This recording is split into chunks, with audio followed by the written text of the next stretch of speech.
오늘의 말씀 야고보서 3장 1절부터 18절 말씀. 하나님 아버지, 목요일 시간에도 주의 은혜를 사모함으로 주 앞에 나오게 하시니 감사합니다. 이 시간에도 우리 모두에게 말씀을 통해 하나님의 음성을 들려주옵소서. 예수님의 거룩하신 이름으로 기도합나이다. 아멘. 할렐루야. 성경의 성도 여러분, 오늘 하루도 여러분의 삶 가운데 하나님의 은혜와 평강이 넘쳐나게 축복합니다. 오늘 우리에게 주는 하나님의 말씀은 야고보서 3장 1절에서 18절까지의 말씀입니다. 오늘 본문은 우리 성도들의 언어 생활에 대해서 말씀하고 있습니다. 먼저 야고보는 자신과 같이 말씀을 선포하고 가르치는 영적 리더들에 대해 경고하고 있습니다. 1절, 내 형제들아, 너희는 선생님 우리가 더 큰 심판을 받을 줄 알고 선생이 많이 되지 말라.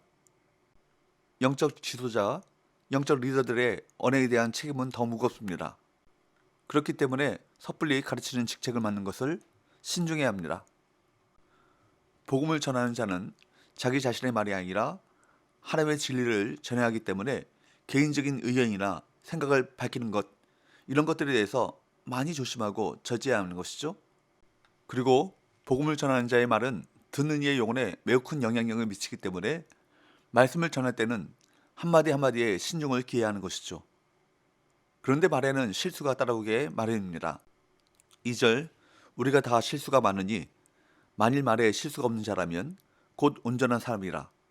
능히 온 몸도 굴레에 씌우리라. 말에 실수가 없는 사람은 온전한 사람이라 불릴 만큼 말을 절제하여 사용하는 것 굉장히 힘든 것이죠. 그런데 말 실수라고 하는 것은 굉장히 심각하죠. 말 실수를 그냥 말 실수로 넘길 수 없는 만큼 그만큼 영향력이 있다는 것입니다. 잠언서 10장 19절 말씀을 보면 말이 많으면 허물을 면하기 어려우나 그 입술을 제어하는 자는 지혜가 있느니라. 말을 많이 할수록 실수할 수밖에 없습니다. 내가 그때 왜 그렇게 말했지? 라고 후회하지만 이미 엎질러진 물이죠. 문제는 그 말로 인해서 상처받고 고통받는 사람이 생긴다면 한 개인의 후회로 끝나지 않는다는 것입니다. 그래서 말에 실수가 없는 자가 온전한 자라고 합니다. 온전한 자가 세상에 없기 때문에 우리 모두는 말에 실수를 할 수밖에 없다는 것입니다. 그래서 우리는 항상 잠언에 말이 많으면 허물을 면하기 어렵다, 이 말씀을 기억해야 할 것입니다. 야고보 사도는 여러 비유를 사용해 혀의 특성을 설명하고 있습니다. 혀의 특성은 비록 크기는 작지만 큰 영향력을 끼친다는 것입니다. 4절 5절, 또 배를 보라. 그렇게 크고 광풍에 밀려가는 것들을 지극히 작은 키로써 사공의 뜻대로 운행하나니 이와 같이 혀도 작은 지체로되 큰 것을 자랑하도다. 보라, 얼마나 작은 불이 얼마나 많은 나무를 태우는가. 말이라고 하는 것은 커다란 배를 선장의 뜻대로 움직이게 하는 작은 키와 비슷합니다. 또한 산에 수많은 나무를 태우는 작은 불과 같죠. 이와 같이 혀는 크기는 작지만 너무나도 큰 영향력을 끼치기 때문에 조심히 다뤄야 할 도구인 것입니다. 어떻게 사용하는가에 따라 천냥빚을 갚기도 하고 숲을 몽땅 태우기도 하는 것입니다. 야고보는 혀의 해악을 실감나게 전달하기 위해 불과 불의 세계라는 은유법을 사용하고 있습니다. 6절, 혀는 곧 불이요 불의의 세계라. 혀는 우리 지체 중에서 온몸을 더럽히고 삶의 수레바퀴를 불사르다니 그 사르는 것이 지옥불에서 나느니라. 혀가 불이 되어 삶의 수레바퀴를 태운다는 것입니다. 불의한 세계의 중심에 혀가 존재한다는 것이죠. 또한 야고보는 혀의 해악을 지옥불과도 연관지어 설명하고 있습니다. 이와 같은 혀에 대한 야고보의 경고는 매우 생생합니다. 잘못 사용한 혀의 피해가 그만큼 심각하기 때문입니다. 심각한 위험에 대해서는 과하다 싶을 정도로 조심하는 것이 지혜인 것이죠. 야고보 사도는 동물들은 길들일 수 있지만 혀는 능히 길들일 사람이 없다고 말합니다.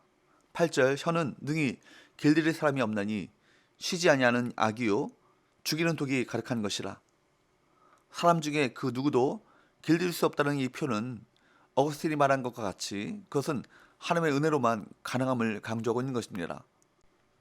9절 10절, 이것으로 우리가 주 아버지를 찬송하고 또 이것으로 하나님의 형상대로 지음을 받은 사람을 저주하나니 한 입에서 찬송과 저주가 나오는도다. 내 형제들아 이것이 마땅하지 아니하니라. 한 입으로 하나님을 찬양하면서 동시에 하나님의 형상대로 지음받은 사람을 저주할 수 있겠느냐라는 것입니다.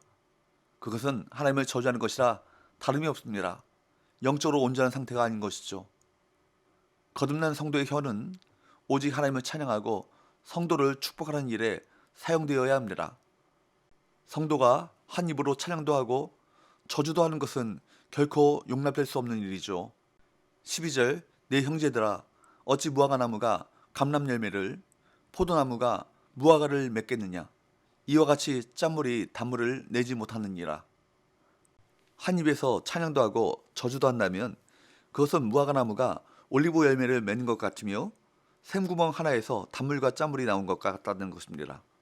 그래서 주님도 말씀하셨습니다. 누가복음 6장 45절 선한 사람은 마음에 쌓은 선에서 선을 내고 악한 자는 그 쌓은 악에서 악을 내나니 이는 마음에 가득한 것을 입으로 말함이니라. 결국 혀의 문제는 어떤 문제죠? 마음의 문제입니다. 말을 변화시키려 한다면 먼저 마음을 바꿔야 합니다. 마음 관리가 관건이죠. 그런데 이것은 우리 마음대로 잘 되지 않습니다. 하나님의 도우심이 필요합니다. 마음을 다스리고 우리 영혼에 하나님의 은혜가 채워져야 언어의 변화가 일어나게 되는 것입니다. 하나님께서 우리 안에 주시는 은혜, 말씀을 사모하고 우리 영혼이 하나님의 말씀으로 채워지면 건드리면 말씀이 나올 것입니다. 말씀을 읽고 묵상하고 암송하고 말씀을 주야로 사랑해야 할 것입니다. 13절에서 야고보는 너희 중에 지혜와 총명이 있는 자가 누구냐? 라고 하는 도전적 질문을 던지죠. 지혜라고 하는 것이 얼마나 많은 것을 알고 있느냐? 그게 아니라 겸손 안에서 행함으로 나타나게 되는데 야고보는 두 종류의 지혜가 있다고 합니다. 하늘로부터 임하는 지혜가 있고 땅에서 나는 지혜가 있다고 합니다. 야고보는 14절에서 땅에서 난 지혜는 시기와 다툼을 일으킨다 라고 말합니다. 그래서 15절에서 땅에서 난 지혜에 대해서 세 가지로 이야기하죠.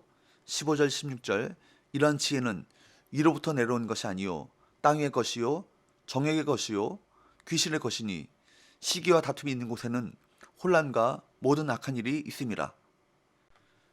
시기와 다툼을 일으키는 지혜는 땅의 것이고 정욕의 것이고 귀신의 것이라고 말합니다. 그래서 시기와 다툼으로 말미암아 혼란과 모든 악한 일들이 벌어지게 되는 것이죠. 반면에 하나님께서 주시는 지혜는 어떻습니까? 17절 18절 오직 위로부터 난 지혜는 첫째 성결하고 다음에 화평하고 관용하고 양순하며 긍휼과 선한 열매가 가득하고 편견과 거짓이 없나니 화평하게 하는 자들은 화평으로 심어 의의 열매를 거두느니라. 하늘의 지혜는 이 같은 선한 열매가 가득합니다. 결국 우리 혀는 성령님의 지배와 통치를 받을 때 하늘의 지혜를 전달할 수 있습니다. 사랑하는 여러분, 혀는 공동체를 세우기도 하고 허물기도 하죠. 이런 커다란 영향력을 가진 이 혀를 길들일 사람이 없습니다. 성령께서 혀를 제어해 주셔야 하는 것이죠. 성령님만이 혀를 절제하여 사용할 수 있도록 만드십니다. 성령의 능력에 의지하여 영혼을 살리고 세우는 일에 혀를 사용하시기를 주님으로 축복합니다. 기도합시다. 하나님 아버지, 엄청난 파급력을 미치는 혀를 통제할 수 있는 능력이 우리 안에 없음을 고백합니다. 성령으로 충만케 하셔서 성령께서 우리 혀를 다스려 주옵소서. 예수님의 거룩하신 이름으로 기도합나이다. 아멘.